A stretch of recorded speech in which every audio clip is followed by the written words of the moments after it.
So welcome back to mind map series का chapter number 2 human reproduction. Full focus करेंगे अगले 20 minute ताकि सारा का सारा चैप्टर तुम लोगों को याद हो जाए, रिवाइज हो जाए, समराइज हो जाए, कुछ भी कह लो। तो शुरू करते हैं ह्यूमंस की बारे में। यार ह्यूमंस कैसे होते हैं? सेक्सुअल रिप्रोडक्शन के थ्रू बच्चा करते हैं, तो ये क्या है? सेक्सुअली रिप्रोड्यूसिंग ऑर्गेनिज्म है। और क्योंकि डायरेक्टली एक जन्म देते हैं यंग वंस को, अंडे में बच्चा नहीं देते, यंग वंस को डायरेक्टली जन्म देते, दैट इज व्हाई इन्हें हम लोग कहते हैं विविपेरस ऑर्गेनिज्म। अब कुछ रिप्रोडक्टिव इवेंट्स इनकी बॉडी में कैसे चलते हैं? देखो, सबसे पहले जैसे ही एक लड़का है लड़की प्यूबर्टी हिट करते हैं, उनकी बॉडी में गैमीट फॉर्मेशन होना शुरू हो जाता है। तो वो प्रोसेस जिसमें कि गैमीट फॉर्मेशन शुरू हो जाता है, मेल में स्पर्म बनने का प्रोसेस शुरू हो जाता है और फीमेल में ओवम, मैच्योर फीमेल गैमीट बनने का प्रोसेस शुरू हो जाता है। तो that is called as gametogenesis. Gamete बनने के प्रोसेस को कहते हैं गैमीटोजेनेसिस। अब लड़कों में स्पर्म बन जाएगा, फीमेल्स में ओवम बन जाएगा। तो जैसे ही क्या होगा, किसी की शादी होती है और मैच्योरिटी पे होते हैं हमारे मेल्स एंड फीमेल्स, तो जो मेल होता है वो रिलीज कर देता है सीमन को इनसाइड द फीमेल की रिप्रोडक्टिव ट्रैक्ट वजाइना में। ठीक है, तो that is called as insemination. जब रिलीज करते हैं सीमन को इन द फीमेल के रिप्रोडक्टिव ट्रैक्ट वजाइना में, दैट इज कॉल्ड इंसेमिनेशन। फिर वो स्पर्म बेटा बहुत तेजी से तैर के जाते हैं, मूव करके जाते हैं, स्विम करके जाते हैं और फीमेल के फलोपियन ट्यूब के एम्पुला रीजन पे वहां पे पहुंच जाते हैं। वहां एम्पुला में उनको एग मिलता है और जब एग फ्यूज होता है along with the male gamete sperm, तो वो एक डिप्लॉयड स्ट्रक्चर बनाता है, दैट इज कॉल्ड जाइगोट। ठीक है, एंड इस प्रोसेस को हम लोग क्या बोलते हैं? फर्टिलाइजेशन बोलते हैं। तो फर्टिलाइजेशन में आप लोगों का क्या बनता है? फर्टिलाइजेशन में आप लोगों की जाइगोट की फॉर्मेशन होती है। ये बात आप लोगों को याद रखनी है, जो कि कैसा है? एक डिप्लॉयड स्ट्रक्चर है, डिप्लॉयड स्ट्रक्चर है। उसके बाद अभी जाइगोट में क्या होता है? कुछ डेवलपमेंट होता है और ये एम्ब्रियो में डेवलप होता है। वो एम्ब्रियो फाइनली जाकर के आपकी यूट्रस की सबसे अंदर वाली जो लेयर होती है ना, एंडोमेट्रियम, उसमें जाकर के अटैच हो जाता है और कंप्लीटली एम्बेडेड हो जाता है। तो that is called as implantation. And फिर उस एम्ब्रियो के अंदर 9 महीने बढ़िया तरीके से एम्ब्रियोनिक डेवलपमेंट होती है और उसमें वो डेवलप हो जाता है into the fully developed foetus, and that is called as gestation. Embryonic development को हम लोग जेस्टेशन बोल देते हैं। जो 9 महीने में आपके एम्ब्रियो को एक फुली डेवलप्ड फीटस में कन्वर्ट कर दे, that is called gestation. And जैसे ही 9 महीने बाद क्या होता है? फुली डेवलप्ड फीटस फॉर्म हो जाता है, तो वो बर्थ कैनाल के थ्रू क्या होता है? रिलीज हो जाता है या एक्सपेल हो जाता है, बाहर आ जाता है फ्रॉम द वूम, यूट्रस। ठीक है, that is called as parturition. Delivery of the baby is called as a parturition. अब male reproductive system and female reproductive system के बारे में जल्दी से समझेंगे। मेल रिप्रोडक्टिव सिस्टम में दो चीजें याद रखनी है। एक तो प्राइमरी सेक्स ऑर्गन, वो ऑर्गन होते हैं जो हेल्प करते हैं formation of gamete and release of sex hormones, और मेल के केस में होते हैं वो टेस्टिस। ठीक है, पेयर्ड होते हैं, एक सेक लाइक स्ट्रक्चर में प्रेजेंट होते हैं जिसको हम स्क्रोटम कहते हैं। ठीक है, ये जो स्क्रोटम होता है ये 2 से 2.5 डिग्री सेल्सियस कम टेम्परेचर प्रोवाइड करता है, जिसकी वजह से इसमें स्पर्मेटोजेनेसिस, स्पर्म बनने का प्रोसेस आराम से हो पाता है। फिर accessory ducts, accessory glands and external genitalia भी होते हैं। अब देखो, सेकेंडरी सेक्स ऑर्गन वो होते हैं जो हेल्प करते हैं कंडक्शन ऑफ गैमीट में, एज वेल एज वो कोई भी सेक्स हार्मोन्स जो है रिलीज नहीं करते। तो आपके जितने भी एसेसरी डक्ट्स आ गए, ये एक्सटर्नल जेनिटेलिया वगैरह हो गया, ये क्या है? अल्टीमेटली कंडक्शन ऑफ गैमीट में हेल्प कर रहे हैं, तो आपके सेकेंडरी सेक्स ऑर्गन हो जाएंगे। ठीक है, अब ये जो एसेसरी डक्ट्स है इसमें क्या क्या होगा? देखो, इस तरीके से आप लोगों का टेस्टिस होता है। ठीक है, ये टेस्टिस के अंदर 250 कंपार्टमेंट है जिसे हम लोग कहते हैं टेस्टिकुलर लोब्यूल। हर एक टेस्टिकुलर लोब्यूल के अंदर 1 2 3 हाईली कॉइल्ड स्ट्रक्चर होता है जिसको हम कहते हैं सेमनिफेरस ट्यूब्यूल। हर सेमनिफेरस ट्यूब्यूल से एक छोटा सा डक्ट या एक छोटा सा स्ट्रक्चर निकलता है जिसको हम कहते हैं वासा रेक्टाई। बहुत सारे वासा रेक्टाई जुड़ करके रीटी टेस्टिस बनाते हैं। बहुत सारे रीटी टेस्टिस जो निकल रहे होते हैं सेमनिफेरस ट्यूब्यूल से, वो अल्टीमेटली ज्वाइन होकर के वासा इफरेंशिया बनाते हैं। एंड वासा इफरेंशिया एक्चुअल में वो डक्ट होती है जो पहली डक्ट होती है जो कि लीव कर रही होती है टेस्टिस को, ताकि वो ओपन हो सके एपिडिडाइमिस में। एपिडिडाइमिस एक हाईली कॉइल्ड स्ट्रक्चर होता है जो कि इस तरीके से टेस्टिस के ऊपर प्रेजेंट होता है। अब ये जो एपिडिडाइमिस है, ठीक है, इससे कंटिन्यू होता है हमारा स्पर्म डक्ट जिसको हम कहते हैं वास डिफरेंस। ये वास डिफरेंस जो होता है जिसे हम स्पर्म डक्ट कहते हैं, ये असेंड करता है, मतलब कि ये नीचे से इस तरीके से मूव करता है टुवर्ड्स द एब्डोमेन, और उसके बाद ये लूप ओवर, मतलब कि ऐसे करके ऐसे लूप ओवर हो जाता है यूरिनरी ब्लैडर से। ठीक है, और यूरेटर से इस तरीके से क्या होता है? लूप ओवर हो जाता है। लूप ओवर होने के बाद ये वैस डिफरेंस यहां से आप लोग देख रहे हो, ठीक है, वैस डिफरेंस है और ये आपकी सेमिनल वेसिकल है। तो वैस डिफरेंस एंड सेमिनल वेसिकल की जो डक्ट होती है वो एक कॉमन रीजन में खुलती है, दैट इज कॉल्ड इजैक्युलेटरी डक्ट। वो इजैक्युलेटरी डक्ट जो होती है फर्दर कंटिन्यू हो जाती है यूरेथ्रा में। अभी यूरेथ्रा जो है ये कंटिन्यू होता है पीनिस के अंदर, और इस तरीके से छोटा सा जो छेद होता है यूरेथ्रल मीटर्स के थ्रू, ठीक है, यूरेथ्रा उसमें एंड होता है और जो भी उसमें सीमन आ रहा होता है वो बाहर आ जाता है। अब 3 एसेसरी ग्लैंड्स आप लोगों के पास है, कौन कौन सी है, एक तो आप लोगों को देखने को मिल रही है पेयर्ड सेमिनल वेसिकल, ठीक है, सिंगल प्रोस्टेट ग्लैंड होती है, ठीक है, और बल्बोएरेथ्रल gland. Bulbourethral gland mucus release करती है जो कि हेल्प करता है लुब्रिकेशन ऑफ द पीनिस में, ठीक है। उसके अलावा seminal vesicle, prostate gland, bulbourethral gland ejaculatory duct में अपनी अपनी सिक्रीशन रिलीज कर देते हैं अलॉन्ग विद द स्पर्म। तो ये जो तीनों ग्लैंड्स की आपकी सिक्रीशंस होती है, जैसे आप सेमिनल प्लाज्मा कहते हो, अलॉन्ग विद द स्पर्म अगर उसमें मिल जाता है तो वो बनाता है सीमेन। अब ये सीमेन मस्त यूरेथ्रा से यहाँ से इस तरीके से अल्टीमेटली यूरेथ्रल मीटस के थ्रू बाहर आ जाता है। अब एक एक्सटर्नल जेनिटेलिया को हम लोग समझेंगे जो कि आपका पीनिस होता है मेल के केस में। इसका ये जो एनलार्ज पार्ट होता है इसे हम ग्लांस पीनिस कहते हैं। ये एक लूज फोल्ड ऑफ स्किन जो कि रिट्रैक्ट हो सकती है, आगे पीछे हो सकती है, ठीक है, उससे कवर होता है जिसे हम कहते हैं फोर स्किन। उसके अलावा ये इरेक्टाइल टिश्यू से बना हुआ होता है जिसमें ब्लड फिल होता है एंड अल्टीमेटली जब सेक्सुअल एक्साइटमेंट के टाइम पे इसमें ब्लड फिल होता है तो इसमें ultimately it causes the erection in the male penis, ठीक है। ये सारी चीजें हो गई। एपिडिडाइमिस में मैच्योरेशन होता है स्पर्म का, यहाँ पे वो मोबिलिटी गेन करता है और इन केस अगर डेथ भी होती है स्पर्म की तो वो एपिडिडाइमिस में होती है। यहाँ से इसके 3 फंक्शन हो गए।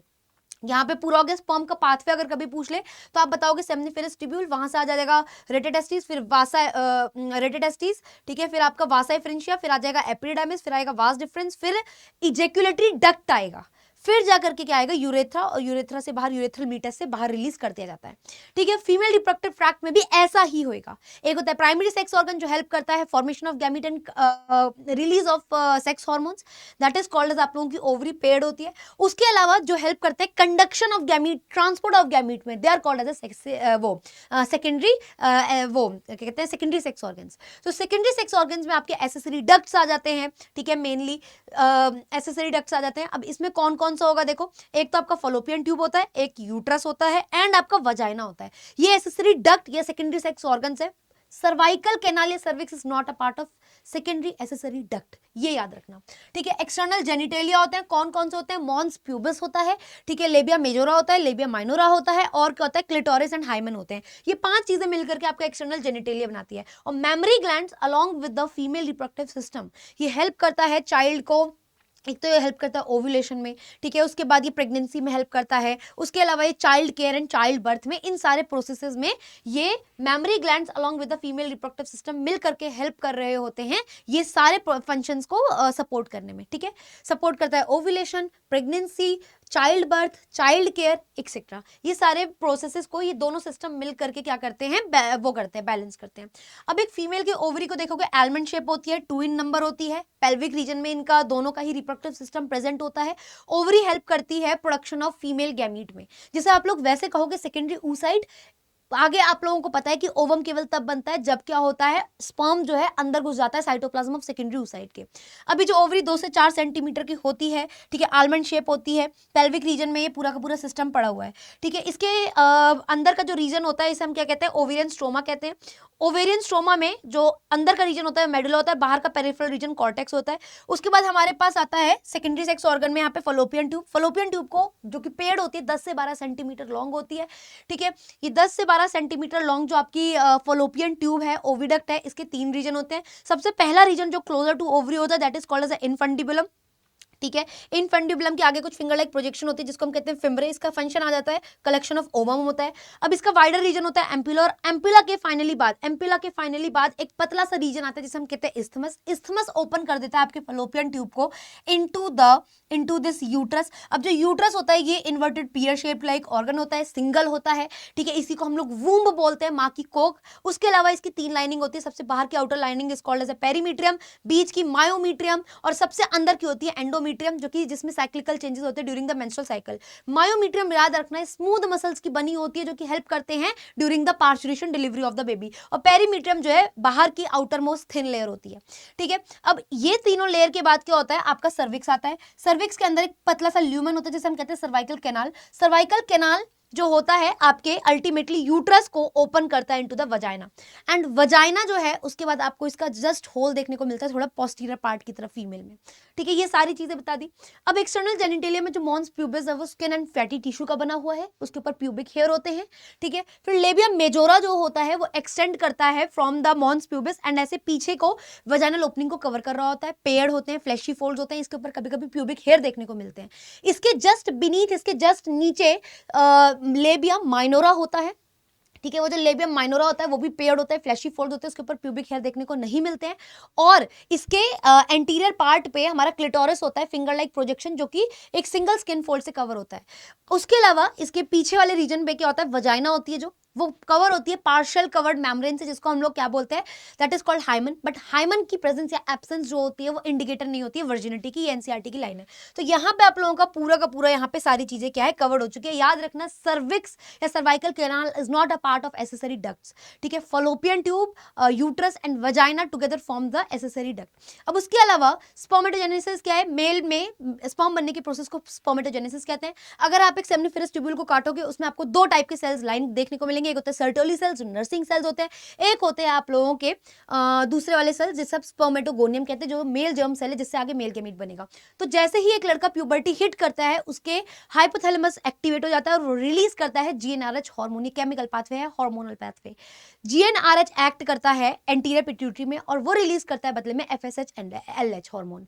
एलएच हार्मोन एंड एफएसएच अलग अलग जगह एक्ट करता है। एफएसएच एक्ट करता है सर्टोली सेल में, जिसकी वजह से सर्टोली सेल ऐसे फैक्टर रिलीज करते हैं जो हेल्प करते हैं स्पर्मियोजेनेसिस में। दूसरा जो एलएच होता है, ल्यूटिनाइजिंग हार्मोन, वो एक्ट करता है लेडिक सेल्स और इंटरस्टिशियल सेल्स, जो इंटरस्टिशियल स्पेस में प्रेजेंट होता है, वो रिलीज करते हैं एंड्रोजन। ये एंड्रोजन जो है एक्यूमुलेट होता है ल्यूमेन ऑफ द सेमनिफेरस ट्यूब्यूल में और स्टार्ट कर देता है स्पर्मेटोजेनेसिस। कैसे, यहाँ एक स्पर्मेटोगोनियम होता है, ठीक है। स्पर्मेटोगोनियम में जैसे ही एक सिंगल माइटोसिस होता है, ठीक है, उससे जो आप लोगों के डिप्लॉइड सेल्स बनते हैं, ये अगर डिप्लॉइड था स्पर्मेटोगोनियम, ठीक है, इसमें माइटोसिस हुआ, इससे एक से दो सेल बने, ठीक है। ये अब इन सेल्स का नाम पड़ गया बस प्राइमरी स्पर्मेटोसाइट। जैसे ही एक प्राइमरी स्पर्मेटोसाइट पे मियोसिस 1 कंप्लीट होती है, मियोसिस 1 कंप्लीट होते ही उससे दो जो सेल्स बनते हैं वो हैप्लॉइड होते हैं, लेकिन उनका नाम होता है सेकेंडरी स्पर्मेटोसाइट। अब जैसे ही सेकेंडरी स्पर्मेटोसाइट में सेकेंड मियोटिक डिवीजन कंप्लीट होती है, तो उनसे अल्टीमेटली इस तरीके से क्या होता है, 4 हैप्लॉइड सेल्स बनते हैं जिनको हम स्पर्मेटिड बोलते हैं। अभी जो स्पर्मेटिड होता है इसमें कुछ ट्रांसफॉर्मेशन होती है और अल्टीमेटली इसमें टेल, मिडल पीस सब कुछ डेवलप होता है, और वो प्रोसेस जिसमें स्पर्मेटिड जो होता है वो डेवलप कर जाता है इनटू द स्पर्मेटोजोआ, उसको हम लोग क्या बोलते हैं, उसको हम लोग क्या बोल देते हैं, स्पर्मियोजेनेसिस। तो वो प्रोसेस जिसमें स्पर्मेटिड जो है वो डेवलप होते हैं मैच्योर मेल गेमीट स्पर्मेटोजोआ में, उसे हम लोग स्पर्मियोजेनेसिस कहते हैं। अभी जो मैच्योर आपके स्पर्म बने होते हैं, इनका जो हेड होता है वो सर्टोली सेल के साइटोप्लाज्म में अटका होता है, तो ये रिमूव करते हैं अपने हेड को फ्रॉम द सर्टोली सेल के साइटोप्लाज्म, ताकि ये लूमेन ऑफ द सेमनिफेरस ट्यूब्यूल से एस्केप आउट करके बाहर को एसेसरी डक्ट्स के थ्रू रिमूव हो सके, दैट इज कॉल्ड एज आपका स्पर्मिएशन। तो 3 डेफिनेशन हो गई। स्पर्म बनने के प्रोसेस को from the spermatogonium is called spermatogenesis. वो प्रोसेस जिसमें स्पर्मेटिड जो है वो डिफरेंशिएट होता है, ट्रांसफॉर्म होता है इनटू स्पर्मेटोजोआ कॉल्ड स्पर्मियोजेनेसिस। और वो प्रोसेस जिसमें कि स्पर्म अपना हेड रिमूव करता है from the cytoplasm of Sertoli cell ताकि इट कैन लीव और enter inside the lumen of seminiferous tubule, that is called as आप लोगों का स्पर्मिएशन। ठीक है, ये सारा हो गया। अब ऐसे ही oogenesis, वो प्रोसेस इसमें कि मैच्योर फीमेल गैमीट बनता है, उसे हम लोग oogenesis बोल देते हैं। जैसे एक लड़की प्यूबर्टी में आती है उसका oogenesis शुरू हो जाता है, लेकिन जब तक एक लड़की की शादी नहीं हुई होती और अल्टीमेटली अगर उसकी प्यूबर्टी के टाइम पे इंसेमिनेशन नहीं हुआ है, रिलीज नहीं हुआ है स्पर्म का इनटू द सीमेन, स्पर्म का या सीमेन का इनटू द वजाइना, तो तब तक क्या होता है, अगर स्पर्म जो है उसके सेकेंडरी oocyte तक नहीं मिला है तो ओवम फॉर्मेशन नहीं होती। एक्चुअल में oogenesis है, ऊ मतलब ऊटेड या ओवम, या सेकेंडरी oocyte कह सकते हो।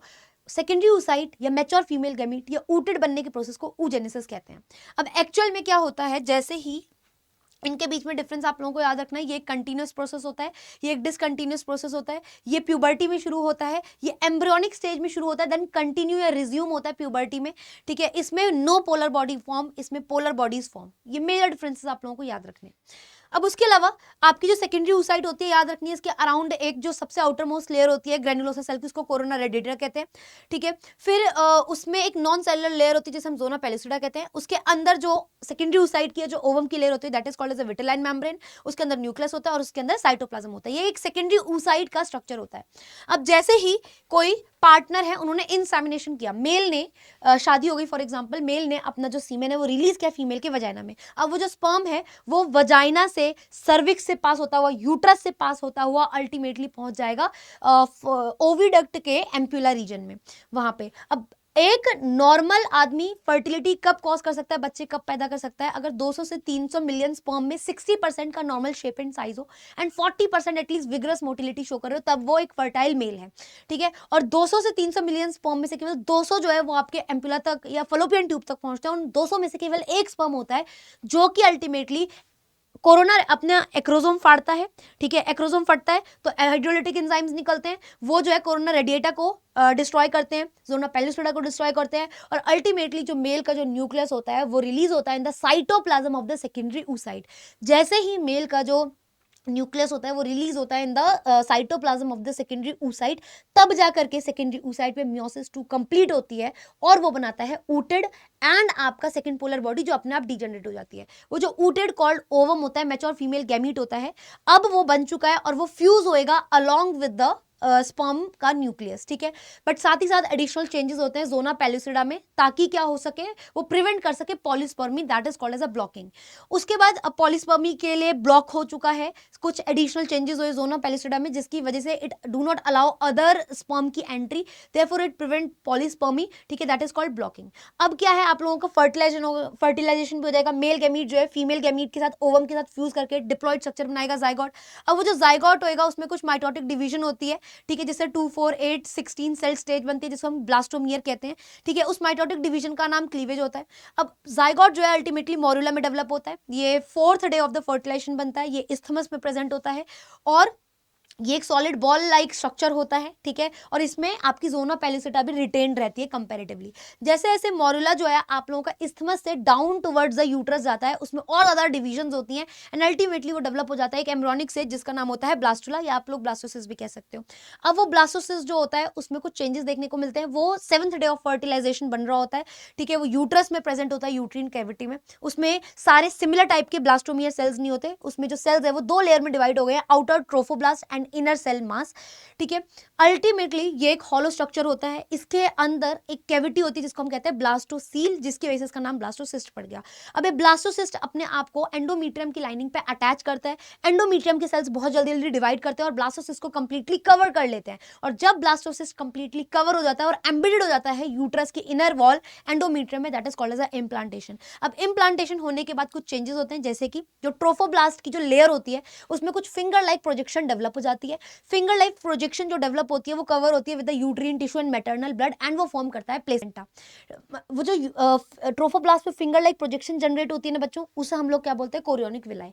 ये कोरियोनिक विलाई सराउंड होती है by the uterine tissue and the maternal blood and form disc shape like structure called placenta.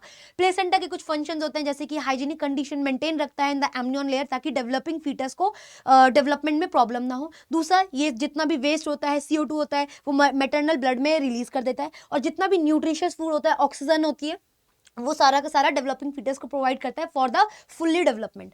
उसके अलावा ये जो आपका प्लेसेंटा होता है इसे टेम्पररी एंडोक्राइन टिश्यू कहते हैं, क्योंकि ये केवल ड्यूरिंग प्रेगनेंसी एक औरत के बॉडी में कुछ HCG, HPL, oestrogen, progesterone release करता है, जिसकी वजह से हम इसे टेम्पररी एंडोक्राइन टिश्यू कहते हैं, क्योंकि सारी की सारी सिक्रीशन डायरेक्टली ब्लड में रिलीज होती है, इसलिए इसे एंडोक्राइन बोलते हैं। और फीमेल की बॉडी में केवल ड्यूरिंग प्रेगनेंसी प्रेजेंट होता है, इसलिए हम इसे टेम्पररी एंडोक्राइन टिश्यू बोलते हैं।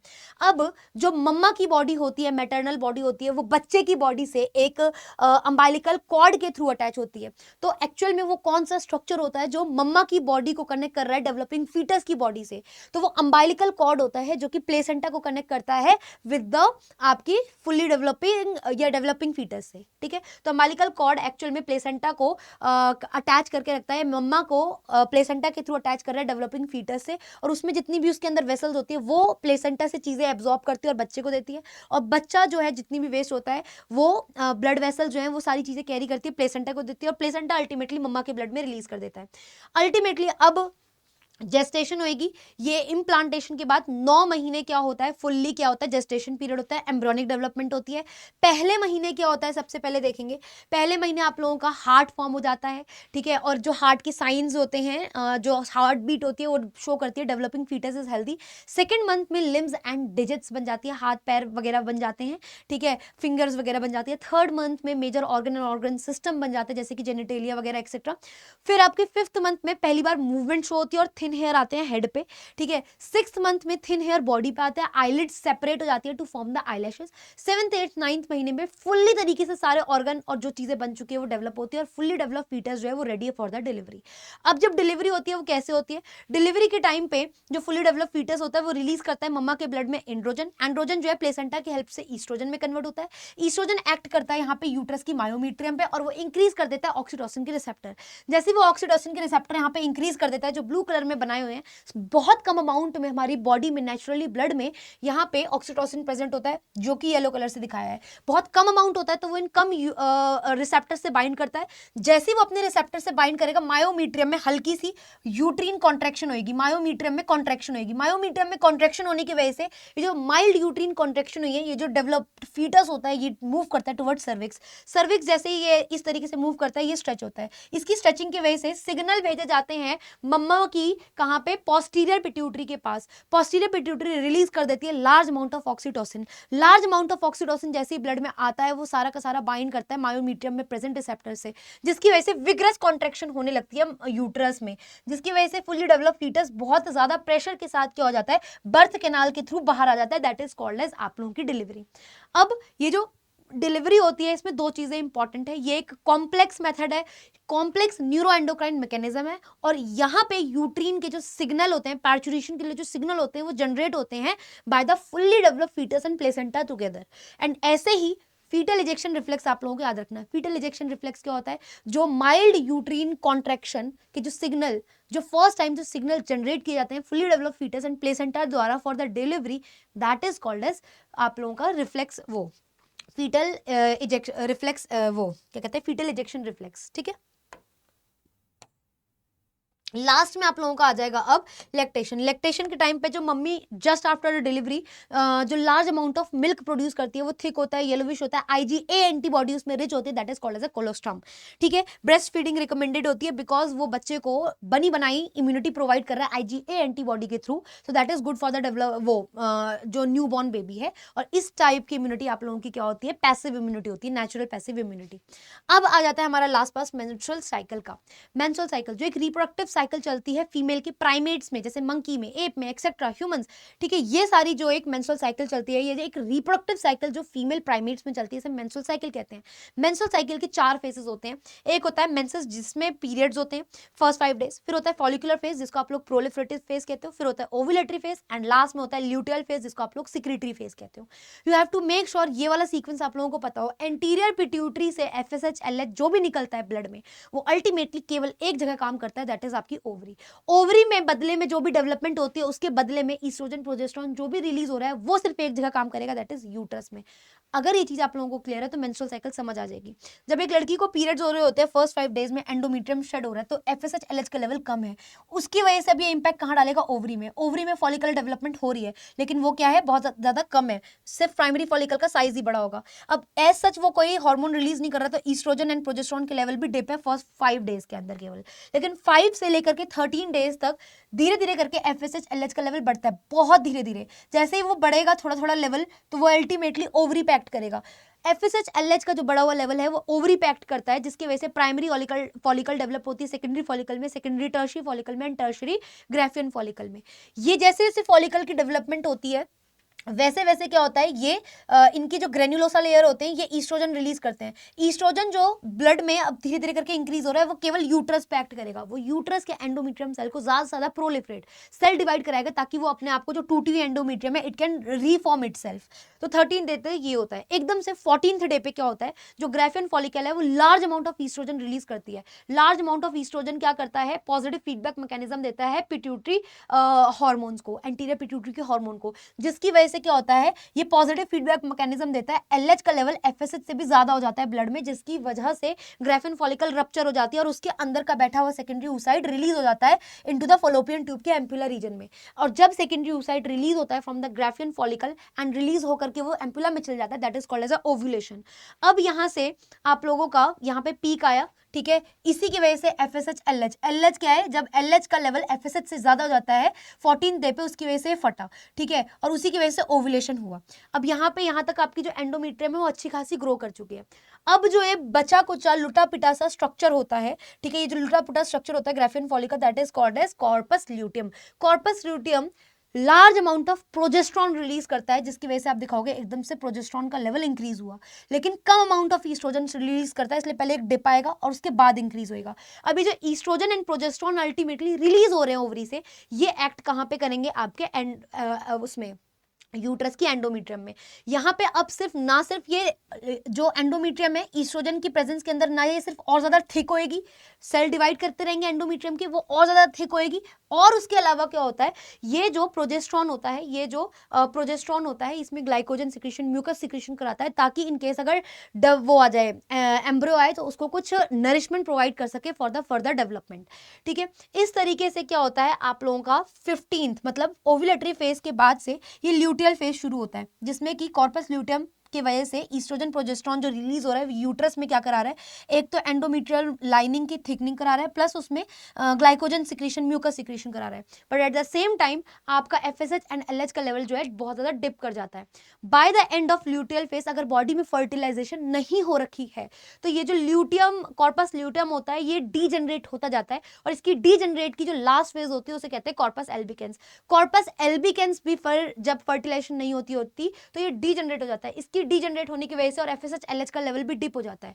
अब जब ये खत्म हो जाएगा, बॉडी में फर्टिलाइजेशन नहीं हुई है, तो अल्टीमेटली FSH LH का लेवल एकदम से डिप होएगा, एकदम से आई एम वेरी सॉरी, जैसे यहाँ पे कॉर्पस एल्बिकेंस का डीजनरेशन होता है, यहाँ से ईस्ट्रोजन प्रोजेस्ट्रॉन का एकदम से लेवल डिप होता है, और FSH LH का तो हो ही जाता है। तो ईस्ट्रोजन प्रोजेस्ट्रॉन के लेवल के डिप होने की वजह से प्रोजेस्ट्रॉन ही एक्चुअल में इसे और थिकंड एंड मेंटेन करा रहा था। अब अगर प्रोजेस्ट्रॉन एंड ईस्ट्रोजन का लेवल एकदम से डिप कर जाएगा, तो ये एंडोमेट्रियम लाइनिंग जो और मेंटेन नहीं हो पाएगी, और अल्टीमेटली क्या होगा, ये एंडोमेट्रियल लाइनिंग शेड होती है in the form of blood and mucus, और वजाइना से बाहर आ जाती है, और उसी को हम कहते हैं कि पीरियड्स आ गए हैं। तो ये सीक्वेंस याद करना पड़ेगा आप लोगों को। पिट्यूटरी हार्मोन्स के जो भी निकलता है FSH LH, वो एक्ट करेगा ओवरी में। ओवरी में जो फॉलिकुलर डेवलपमेंट होती है, इसके दौरान क्या होता है, ईस्ट्रोजन रिलीज होता है, वो एक्ट करता है यूट्रस में। फिर ओव्यूलेशन के टाइम पे क्या होता है, जो ईस्ट्रोजन का लेवल जो ज्यादा होता है, वो पॉजिटिव फीडबैक मैकेनिज्म देता है FSH LH को, LH का लेवल FSH ज्यादा हो जाता है, जिसे कहते हैं LH सर्ज की वजह से ओव्यूलेशन होती है, और अल्टीमेटली उसके बाद हमारा क्या होता है, सिक्रीटरी फेज शुरू हो जाता है, जिसे हम ल्यूटियल फेज कहते हैं। ल्यूटियल फेज क्यों कहते हैं, इसमें जो कॉर्पस ल्यूटियम बनता है, यही क्या करता है, आपका large amount of progesterone release करता है। प्रोजेस्ट्रॉन जो भी अल्टीमेटली रिलीज हो रहा है आपके कॉर्पस ल्यूटियम से, जो कि ओवरी में प्रेजेंट है, वो केवल एक्ट करेगा यूट्रस में, ग्लाइकोजन सिक्रीशन कराता है, और ईस्ट्रोजन भी रिलीज कराता है, जो कि इसे और थिकंड करता है। एंडोमेट्रियम के cell under the action of oestrogen और ज्यादा डिवाइड करते हैं, डिवाइड करके वो इसे और थिकंड करते हैं, और ग्लाइकोजन सिक्रीशन जो इसमें हो रही है, म्यूकस सिक्रीशन हो रही है, वो प्रोजेस्ट्रॉन के अंडर होती है, ताकि इन केस अगर फर्टिलाइज्ड एग आए तो उसे नरिशमेंट प्रोवाइड करके फर्दर एम्ब्रियोनिक डेवलपमेंट कराए। तो अल्टीमेटली इस तरीके से क्या होता है, आप लोगों की साइकिल चलती है। इसे प्रोलिफरेटिव फेज इसलिए कहते हैं बिकॉज यहाँ एंडोमेट्रियम के cell under the action of oestrogen hormone divide करते हैं और रिफॉर्म करते हैं लेयर को, और क्योंकि यहाँ पे ओव्यूलेटरी फेज के बाद जो आपका सिक्रीटरी फेज होता है, इसमें सिक्रीशन होती है ग्लाइकोजन की, और वो भी ल्यूटियल फेज, कॉर्पस ल्यूटियम बनता है, इसलिए हम इसे क्या कहते हैं, ल्यूटियल फेज है, सिक्रीटरी फेज। जैसे ही सिक्रीटरी फेज एंड हो गया, मतलब कि फर्टिलाइजेशन अगर बॉडी में नहीं हुई है, तो कॉर्पस ल्यूटियम डीजनरेट हो जाएगा कंप्लीटली, और FSH LH का लेवल ऑलरेडी डिप है। अब बॉडी में ना तो ईस्ट्रोजन है, उसका लेवल भी कम हो गया, प्रोजेस्ट्रॉन का लेवल भी कम हो गया। प्रोजेस्ट्रॉन इस एंडोमेट्रियम को मेंटेन कर रहा था, अगर प्रोजेस्ट्रॉन ही नहीं रहेगा तो बच्चों अल्टीमेटली ये जो आपकी एंडोमेट्रियम है, ये शेड हो जाएगी और वजाइना से बाहर आ जाएगी in the form of blood and mucus, and therefore that is called as a periods called menses. जब लड़की को पहली बार पीरियड्स कॉल्ड मेंसेस आते हैं at the time of puberty, that is called as a menarche. और 50 या 50 से 55 की एज में क्या होता है, जो पीरियड्स होते हैं, मेंसेस होते हैं, वो स्टॉप हो जाते हैं, that is called as menopause. I hope आप सभी को ये सारी चीजें क्लियर हो गई होंगी। अगर आप लोगों को मेरी पर्सनल गाइडेंस चाहिए, मेंटोरशिप चाहिए, तो आप डेफिनेटली इसको स्कैन करके निशा मंडराल CUET बायोलॉजी को ज्वाइन कर सकते हो, ताकि मैं तुम्हें आगे आने वाली सारी अपडेट्स दूं और बोर्ड्स में 70 on 70 फुल दिला सकूं। बच्चों, उसके अलावा अगर ये क्रिस्प रिवीजन आप लोगों को मजेदार लगी तो डेफिनेटली मेरे को कमेंट सेक्शन में बताना, और मैक्सिमम बच्चों तक अगर आप इस सेशन को पहुंचाओगे और इसमें 500 प्लस लाइक होंगी, तो जैसा कि मैंने कहा था कि मैं आप लोगों को ये सारे के सारे नोट्स का गिव अवे यहाँ निशा मंडराल सीईटी बायोलॉजी वाले टेलीग्राम पे कर दूंगी। बाकी उसके अलावा I want each and everybody of you कि आप ये सीयूईटी अड्डा एंड साइंस अड्डा वाले चैनल को सब्सक्राइब कर लो, ताकि मैं यहाँ पे तुम्हारे बोर्ड्स के लिए, बायोलॉजी के लिए, स्पेसिफिकली साइंस अड्डा के लिए, अगर तुम इसे सब्सक्राइब करोगे, जब तुम लोगों का बायोलॉजी का पेपर होगा, मैं यहाँ पे सारे सेशंस तुम लोगों को इस तरीके से सारी चीज़ें डिटेल में पढ़ाऊंगी, जिसने पहली बार भी पढ़ा होगा उसे भी सब चीज़ें समझ आएगी और वो भी आराम से 60 या 65 प्लस मार्क्स जो है यहाँ पे गेन कर रहा होगा। बाकी आज के लिए इतना ही। अपने मैक्सिमम फ्रेंड्स को ये शेयर करना और मुझे कॉमेंट में डेफिनेटली बताना कि ये जो रिवीजन कराई है ये आपके लिए कितनी यूजफुल थी। बाय।